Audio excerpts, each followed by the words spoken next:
It is now my pleasure to introduce today's keynote conversation with Doug DeVos, co-chairman of Amway's Board of Directors. Thanks, Brad, and thanks for this opportunity to have a chance to connect with everybody today. This is a thrill. I know you've had a lot going on. You've been able to hear from great speakers. You've been able to hear some great content. You've heard a lot of great information. And as we bring it to a close today, my job is to make sure I don't screw it up, because you've had a lot of progress being made, and everyone's worked really hard to make things go so well. What I want to do is try to build as best I can on some of the themes that have been talked about, especially with this idea of resilience. And I want to start with a story that I experienced many years ago. And some of you who are from Grand Rapids and have been around here for a long time will remember that before the Plaza Towers was the Plaza Towers, it was the East Bank project. So we're talking late 80s, early 90s. And for a lot of reasons, we were involved with it. It was after the Amway Grand Plaza was built, and so we were involved. But a lot of things went wrong with that project. The siding that on the building was falling off, so we had to put nets around so it didn't fall on people. The toilets were backing up. That wasn't good. It was kind of smelly. The ventilation wasn't good. There was a lot of problems, and a lot of people that had moved in had left. And so we had a meeting. Amway was involved with it. I was relatively young at the time. We had a meeting amongst our families, the Bonanno family, my family, and my dad and Jay. And the subject was, what do we do now? And so there was a couple presentations. There was one presentation that said, it's all gone wrong. Just wrap it up, take the insurance, figure out some other way to go forward, let it go. And the other one said, well, there's more risk, there's more cost, but you go in and you change it, you rebuild it, you start over, and you just kind of take your losses and move forward. Well, those of us in my generation, the second generation, are trying to have a little bit, probably too much fun with the discussion. And somehow, I don't know who raised it, it might have been me, might have been Dave Vanandel, not exactly sure, but one of us said, let's go with the tear it down option, and if we do that, we can make a Hollywood movie out of it. I think it was right after the time of these Bruce Willis movies, Die Hard or whatever. We'll bring them in. It's going to be a great thing. We'll take it down. We'll blow it up. It'll be so fun. It'll be this big adventure story, whatever. Grand Rapids would be on the map. And we were having a lot of fun with that discussion. Probably too much fun. Those of us in the second generation anyway. And thankfully, we noticed the room got quiet. And we started to look back and forth. Rich was at one end of the table, Jay was at the other, and my father quieted us all down a little bit and said, Jay, what do you think about that? And we all kind of looked down the other end, and there's Jay. And Jay was just shaking his head, looking at us, shaking his head. Not the first time he'd done that to us. Shook his head and said, no. No. He said, we don't blow things up. We build things up. We're going to move forward with what we had originally hoped, what we had originally dreamed. We're going to move forward and rebuild. That's the way that we're going to go. Wow. And Rich said, I'm with you. Pretty simple. Pretty straightforward. Not a lot of dialogue, even though they'd heard presentations. They knew where they were going to go. And I think that story to me reflects so vividly on the situation that all of us are facing today. You have kind of two different paths. Do you give up? Do you blow it up? Or do you make the determination to build it up and to say, we're going to go forward from here? We're not going to let the circumstances hold us back, even though they are some of the most unbelievable circumstances we've faced and could never have expected when 2020 started. Who would have thought we'd be here? But yet here we are, and we got to deal with it. So that story to me reminds me, and I hope it reminds you, of the fact that we have to find the way to press on. And as business leaders, that's our job. That's our role. That's our responsibility. And as I look around, I believe that business leaders are not only business leaders, they're community leaders as well. You have a role in your business. You have a role with your employees. You have a role with the employees' families. You have a role with your neighborhood and our broader community. People look to you because you make decisions. You make things happen, whatever it may be. And it's important for us to understand not only the specific silo, if you will, of our business and what we're doing, but the role that we play in the broader community. And never has that been more visible or more important than it is today. So just if you kind of look with me a little bit and you say, well, if in our society, you could break it down and call it 4 institutions. Business would be an institution and right there. Then you would say, well, government is an institution, and education is an institution. And then you have community. Let's call it community and broadly. This would be your houses of worship. This would be your charitable organizations. This would be your neighborhood associations, clubs, whatever. Those all add to the richness of our society. And they all work together. And sometimes it's too easy at tough times to look over the wall and think of all the things that those folks are doing wrong. It's real easy to do that. I got a long list of complaints I could have against the government. You do too. Hey, let's get started, have a cup of coffee, see where that goes. And they might be right, they might be wrong. But as a business leader and a community leader, you and I know we could be better too. And before we start to fix the speck in somebody else's eye, let's make sure we look at the log in our own. As business leaders, we have influence over a huge piece of the economy. We have influence over the economic well-being of our employees and our neighborhoods and our communities around us, our supplier networks, whatever your business may be. We have a responsibility to our customers and our employees. How we execute that responsibility, how we act with that influence is vital. Never more important than now. When we're asked to make sure we're not only good business leaders, we got to start there, but we understand the fullness of our role. That we protect and keep our customers and our employees safe in the environment. That we figure out new ways to operate in a COVID world so that people can stay safe and stay productive at the same time. And in the midst of COVID, we are also faced with absolutely with our face, the racial injustice that we've dealt with, that we're dealing with as a society.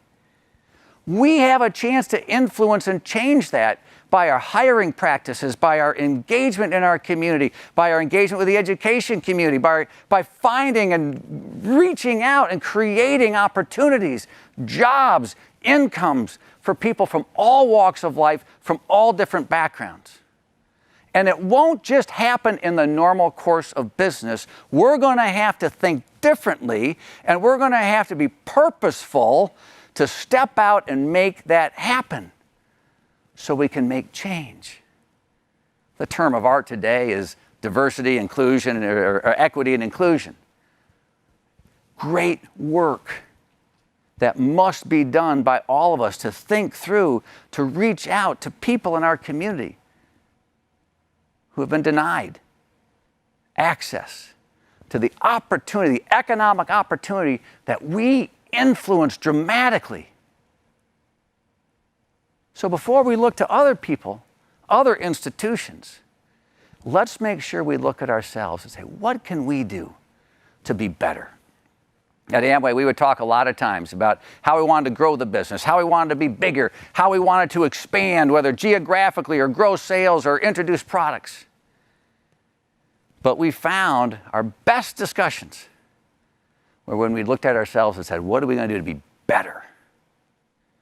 And if we start out being better, the bigger part tends to take care of itself. So as business leaders, as community leaders, let's challenge ourselves to be better. And when we're better, then we're positioned to build up our community and impact everyone in our community, especially those who've been denied access to income opportunities and to a better life. We can influence our community and make it better in the years ahead. And that's a challenge worthy of accepting, I think. So I'd love to leave you with that thought. And now we're going to have a chance to have a discussion. Nate's going to join me here, and we're going to talk a little bit. He's going to explore what I've said well and what I've probably said wrong. All right, over to you, Nate. Help us out. Thanks, Take us home. Thanks, Doug. So we've heard several leadership lessons and stories about business surviving and thriving in a new reality. And here your call to action, right? That business has not only an opportunity, but an obligation to impact how it goes about things, to impact communities in a really positive way. More insight on that. So I think about the specifics. So I opened this morning with, don't let this just be a nice event. Right. Like, walk away with something specific that you can do. So imagine I'm a young leader, a new leader, and I think, like, so now what? Like, I'm inspired, I'm in, I think it's a great idea, but how do I get started? Yeah. Well, you know, so you get started by taking action. You know, that's the first thing. If you've heard something that's important to you today, if you heard something that resonated with you today, think through how you're going to actually implement it, how you're going to take it the next step forward, because you've heard a lot of good things. I love attending conferences like this. Oh, that's good. And then as soon as you wrap it up, you go back and work happens, life happens, and you forget to do something with it. Have a specific plan to do something with it as you take it from here. A number of years ago, I spent all my stories are back in the 80s, sorry gang, but Amway was involved with the United Nations Environmental Program. We sponsored an environmentalist named Robert Swan. He had walked to the South Pole, and now he was going to walk to the North Pole, and it was called Ice Walk, and we were the sponsor. And we were in New York at the Grand Hall, the Assembly of the United Nations, and he was talking about his trip and everything he was going to do, because they just get on, they have sleds with stuff, and they walk, you know, and they're worried about polar bears, and they're worried about other sorts of things. And as I was sitting there listening to him, it just struck me, at the end of all this fanfare where it's nice and warm in a controlled environment, he's going to be dropped off somewhere, and he's going to have to take that first step if he's going to make it to the North Pole. And I think as a conference like this, what's the first? Don't get too confused with the 37 other steps you're going to have to take. Take the first one. But think through it and be deliberate so you can take that step. And once you've gotten through it, take the next one. Outstanding. Don't make it harder than what it is, right, is what we're hearing. Take one step forward. Maybe it's a conversation with someone. Maybe it's engaging in a discussion that you'd rather not engage in, but leaning into that, as we've been talking about throughout the day today. So my next question really is about an uncertain future.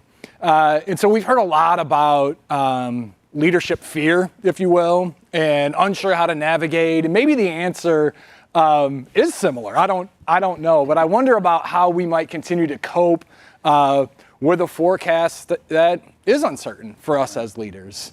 Any thoughts? Well, good luck, right? I mean, you know, who would have thought this would have happened to us? Like I said, who would have thought a year ago that we'd be experiencing what we are today? I think you just have to, you have to tuck this away, and you can't put things like this aside. Well, that'll never happen again. Well, maybe this specific thing won't happen again, but you're going to experience disruption. Something's going to go wrong. So I think you got to come back to this, you know, observing your marketplace and where you are. What are the risks that you may have wanted to discard or not prepared for enough? You have to think through some of those things. Who are you as an organization? Are you nimble? Are you agile? Are you ready to make shifts from one thing to the next? Have you diversified, or have you tried to eliminate some of the risks in your business operations? Are you prepared for future generations? Are you thinking long term? How do those things come together? To a certain extent, you can never guess what's going to go wrong and say, well, I have to plan for this scenario or that scenario. You can go through that exercise if you have the time. Most of you don't have the time. You're all working so hard. You can't spend all this time thinking about what could possibly go wrong. But what you can do is think about the characteristics of a business leader and of a business so that you're prepared in any eventuality. If something happens to you, how can you shift? How can you pivot? Where are you with financially? How financially strong are you? I was at a conference. I think Warren Buffett, I heard, he said, it's like, debt's like driving down the road and you've got a dagger sticking out of the steering wheel right at your heart. And the more debt you have, the longer and sharper it is. So you hit one bump in the road, boom, it pierces your heart.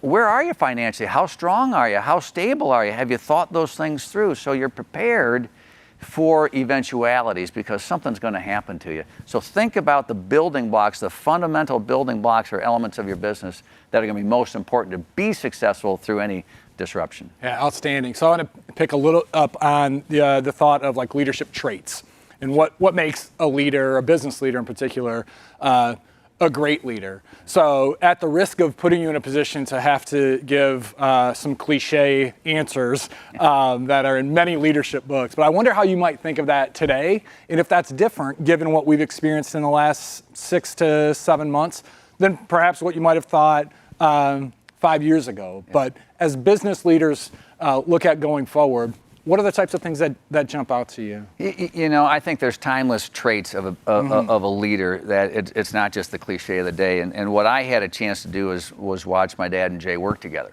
And the first, some of the crisp elements I remember that they talked about is they never blamed each other. Mm-hmm. And when something went wrong, and lots of stuff went wrong, they would never say, "I told you so." They would say, "What's the problem? Let's analyze the problem. Let's figure out a solution." Now that seems pretty simple, but of all the things that you could run through and all the time and energy you could waste, kind of having that play. Okay, just be calm. Let's understand where we are. Have the discussion. And we had an example in our case where it was two of them. Two heads are better than one. Talk to somebody. Find a trusted advisor. Find somebody another chamber member, a friend, somebody in your organization that you trust. You could bounce things off of, because it is hard to do it alone. No. And we were fortunate that they had that. And I remember a story. Some other folks that sometimes you're wired differently, and maybe you're wired differently where you have to blame or you have to explode for a period of time when something goes wrong. And there's a great story of somebody on their management team that would always take the blame, even if it wasn't their fault. Okay, my fault. So this person could spew and get through his process, and then they could figure out what the problem was and find a solution. So lots of different ways around it. But there's no secret, and there's no shortcut. You got to take your time, and think through it, and figure out where you are really. That's a big thing. Yeah, outstanding. So we're hearing like consistent themes, right, throughout all of our speakers about putting one foot in front of the other, like just get started. Stay calm, assess the problem, lean on each other. Those are just great kind of universal leadership traits. Absolutely. No question. So the other thing that we've been talking about is West Michigan being well positioned in what I might think of as the post-COVID world. Sure. I wonder if you might be able to just shed some insight from your perspective on how is Grand Rapids well positioned? What do you see in terms of resources or characteristics of our community that position us well for growth going forward? Well, the story that I kind of talked about originally, and while I reflect on my experience of the story that I had, that story was repeated all over Grand Rapids for generations, and it's being repeated today. You're repeating it today in your own certain way, because there's a resiliency built up in this community to deal with things and to move forward through tough times. And I think if you look around, I think we're also pretty well balanced, pretty nicely diversified, if you will, with a good balance of different industries that are coming together that allow us the chance to kind of adapt and adjust based on some of the things that are happening in the marketplace. And when you come here, one of the nice things you can avoid here, you may have Michigan winters, but you don't have earthquakes. We don't have fires. We don't have mudslides. There's a lot of things that provide a stable environment on which you can build a business. We're nicely positioned in the middle of the country. We have access to, to international markets, certainly through Canada. I know the relationship we have there has been strong. And so I think you can build up the external factors, but I think it's the internal factors. It's all of you participating here, and it's connecting with groups like the Chamber and many other groups, whether it's business groups or other sorts of institutions, if you will, that you can connect with. And Grand Rapids is big enough to have some mass, yet small enough to know everybody, and so that you don't get lost.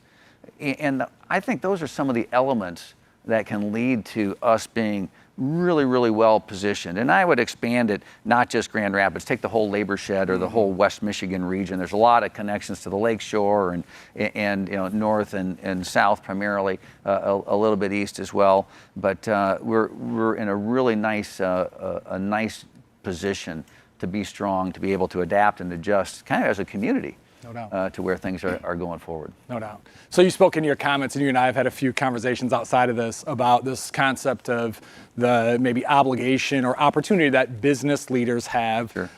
To be community leaders, to lead in some of those other segments. This will maybe be my final question. So if I think about reflecting on that, and really for our leaders that are out there listening, wanting them to leave with like a final takeaway or a call to action, or a plea to get engaged. I wonder if you might just speak to that a little bit in closing. Well, I think, getting engaged is the biggest thing, and to think through how to do that. Because everyone's busy, right? I mean, we're all busy. And probably the best way I can try to articulate it is probably the experience that Steve Van Andel and I had a number of years ago.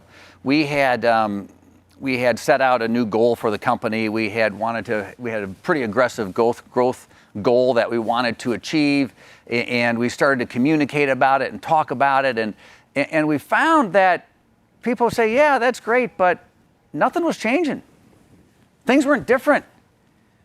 And I reflected on a quote. I was at the Learning Center at Steelcase around this time, and it was one of the quotes on the wall. It said, "Nothing changes until the leader changes." You can say all you want. Steve and I said a lot of stuff, and it was good stuff, right? We said good things. But until we did some things, and basically a lot of people in the organization said, hey, there's a few people on your team that aren't going to be able to get us to where we need to go. You got to deal with that. Either move them into out of the company or into a different position, or do something. You're going to have to do something, Steve and Doug, before we believe you're serious. You're going to have to act differently, and you have to demonstrate your desire to change with your deeds, not just your words. And that was a powerful piece. So Steve and I, we had to kind of come back and reassess and really look at, okay, how's our team going to be formed going forward? What are we going to do? What actions are going to happen so that we have not just the credibility with the rest of the organization or the community, but the right pieces, the right elements, so that we could be successful going forward. And so I think there's a huge element around this change management stuff. And the last thing you want to do is talk about buzzwords or interesting theories or stuff like that. And you know this so well. You got to do it. You're going to come into work tomorrow morning. You're going to go to work every day, and you're going to do something different tomorrow than you did today, because you're going to want to be better. And you're going to do something different because you're going to want to have a better influence on your customers, on your employees, and on your community. And you're going to want to do a better job of creating more opportunity for more people to have income. You're going to build your business up. We had a fun, that's the responsibility of a business leader. I remember a number of years ago, a couple years before my dad passed, and I came to see him, and he goes, Doug, I was just thinking about what Amway's going to do for the next 50 years. I'm like, well, that's interesting. You're 90. But it's that mentality. And then it's always this, we have to go, we have to be better. We have to grow, because we're going to have to provide more opportunity for the people who are part of our business and our community. And so that's the sort of thing that pops in my mind when you talk about the final message. Take the step, take the risk, take the initiative, but it starts with you. It starts with an individual. the leader has to change. Nothing's going to change until the leader changes. Nothing's going to change in the business community until business leaders change, and we have a role in the broader community. Nothing changes unless the leader changes. Powerful. Doug, I appreciate your time, appreciate the chance to ask you some questions. Absolutely. You sharing some insights and teaching us some things about perhaps the history of Grand Rapids and how we've seen business rally to do really powerful things in our community. And that's what we're on the edge of again here today. Right. So that wraps up our keynote conversation for the day. Now I'd like to turn it back over to Chamber President Rick Baker and Chamber Board Chair Nelson Sanchez to say a few words. Thank you.